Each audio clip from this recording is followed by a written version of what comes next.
Welcome to SVG-TV News and Sports for Monday, March 3rd, 2014. I am Jennifer Richardson with the details. With increasing complaints from electricity consumers on the issue of fuel surcharge, the St. Vincent Electricity Services VINLEC has taken another step to help persons better understand how the monthly surcharge rates are calculated. Today, VINLEC commenced a two-day training session at its Kane Hall training room for media practitioners to help them in their reporting on electricity matters, including the surcharge rate. Day one focused on journalists, while tomorrow's session will include disc jockeys and talk show hosts. Delivering a presentation on the Electricity Act as it relates to customers, Finance Manager Juliet Hines Wilson spoke of the purpose of the fuel surcharge rate on electricity bills. The fuel surcharge, on the other hand, by its very nature, as you can see from the computation, it is intended to cover the cost in excess of the 1973 price for fuel used in the generation of electricity by the company. In other words, it is intended to cover all the cost in excess of 53 cents for every gallon of fuel that we use. That's the intent of the fuel surcharge. So anytime the price of fuel changes, it of course will impact on the fuel surcharge rate. There's nothing magical about it. It's a simple calculation, as we said. And because it is applied to all the rates, it's applied across all categories at a constant rate, you will get one rate that is applied to all the categories: domestic, commercial, industrial, and the street lighting category. Meanwhile, Chief Executive Officer of VINLEC, Tony Myers, says he will be sufficiently comfortable as a customer of VINLEC that the best mechanism is being utilized now in relation to the fuel surcharge. The fuel surcharge has a component there, and its loss is the fuel used in the generation of electricity. We have seen it before. The generation of electricity. I am convinced, as an outsider who knows VINLEC, as an outsider, that only the fuel that is used in the generation of electricity goes into the calculation of my fuel surcharge. And that's an important thing. In other words, wastage of fuel for whatever purpose does not come in. You can't charge the customer. If you mingle everything, there is the cost of fuel. Cost of fuel used in the generation of electricity. That's what you mean. The management of the St. Vincent Electricity Services Limited is calling on those who should be properly informed, particularly politicians, to be truthful when speaking on the company's fuel surcharge. Chief Executive Officer of VINLEC, Tony Myers, earlier today says while the management is fully aware that more work needs to be done on educating the public on the matter of fuel surcharge, there are some forces working against the company in this regard. He pointed out that there are some persons who carelessly speak about the surcharge, though they have sufficient information to lead the public in the right direction. We have a battle where people who know better don't do it, because electricity is seen in St. Vincent as a political tool. In other words, half of the population will listen to one side and half will listen to the other side. So, if you will listen to VINLEC. If you tomorrow decide to do a series of articles justifying, and I'm not saying you should do it, I'm just saying justify the fuel surcharge. The elements who are going to say either VINLEC pay you off, that you're on one political side or something. So we have a constant battle where sometimes, even when we should be listened to. Myers says it is extremely important that those who understand how the fuel surcharge rate works and is calculated are truthful to the public on the matter. I would ask is that for all of us in the society who understand this, to be truthful. To be truthful. For all of us to be truthful, and not to help VINLEC, but to just be truthful. The Permanent Secretary in the Ministry of National Security with responsibility for aviation, Godfrey Pompey, says no formal application has been made by Caribbean Airlines CAL to fly commercially to SVG. Over the past week, talks have surfaced that persons here will have an alternative airline to fly. Pompey told SVG-TV News that he is aware of the talks. However, he is not aware that any such request has been made by the airline to fly commercially here. Pompey added that he has not received any report for the Air and Transporting Licensing Board. At present, this country is being serviced primarily by LIAT.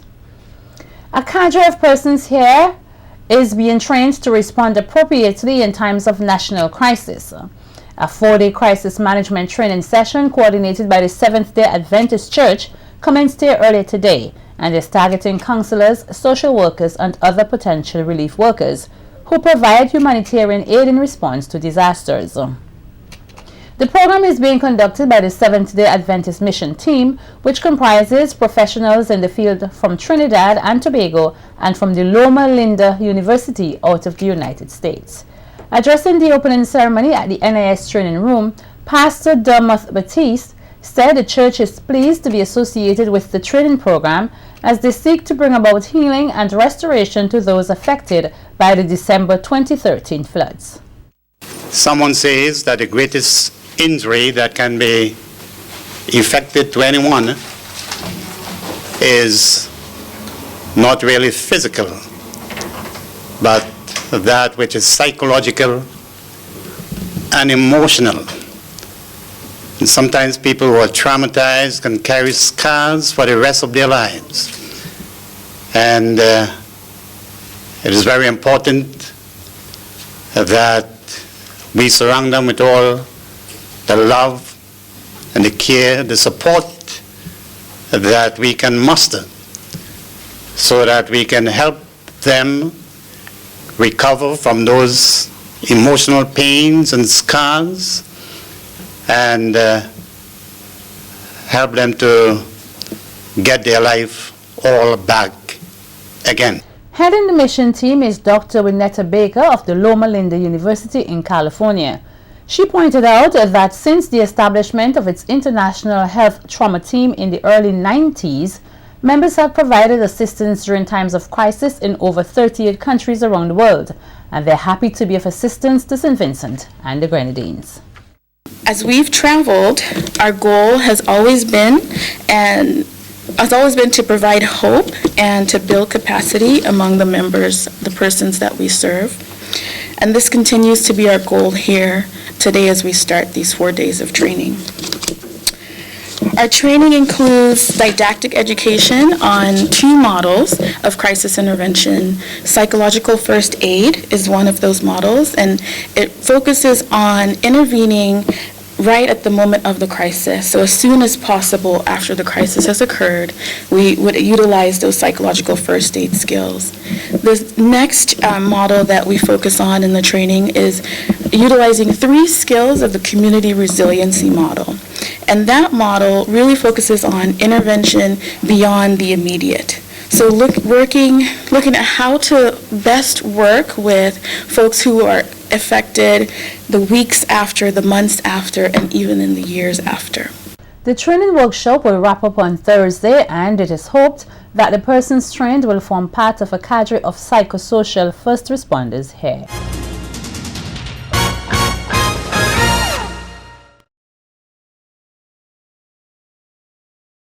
The legal consequences of using social media sites can be dire if persons fail to manage what they post. Speaking on the Hits Talk program yesterday on the topic of social media and its impact, panelists lawyer Israel Bruce and journalists Kendall Morgan and Jerry George highlighted the importance of social media as the media square. Moderator Israel Bruce outlined that for many persons, these social media sites are seen as free-for-all avenues where anything can be posted. He said, contrary to popular belief, you can be jailed for what is being written. Essentially, what Facebook and the social media forum would have done is to create the opportunity for people, world citizens by and large, to exercise their fundamental rights, freedom of expression. Yes, but with those rights come responsibilities.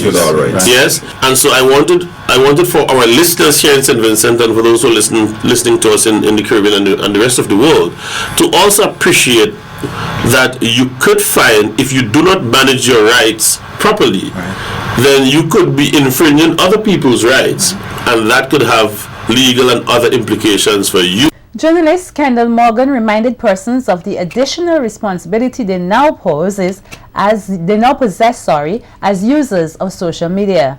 Morgan said the public has now been termed as citizens journalists with the same repercussions to their actions. In the same way that the traditional journalists had these derogations to freedom of expression, as we said, the defamation laws, the privacy laws applying to them, so to now the citizen journalists also has that, so that it's something that they have to bear in mind when they're broadcasting, whether it's a blast on their smartphones or a Facebook message or a tweet, that in fact they have a responsibility to not defame people. And persons trying to get a stronghold of the media are being told to forget about it. The advice comes from journalist Jerry George as a panelist on Hits Talk yesterday. George said through social media, persons from any part of the world can have an input, a contrast to the authoritative control that existed in the past. In the past, as we said, the media provided a certain filter for information. The gatekeeper, as you spoke of it, the person who determined what went onto the front page, who determined what made the headlines in the evening news, who determined this, that, or the other.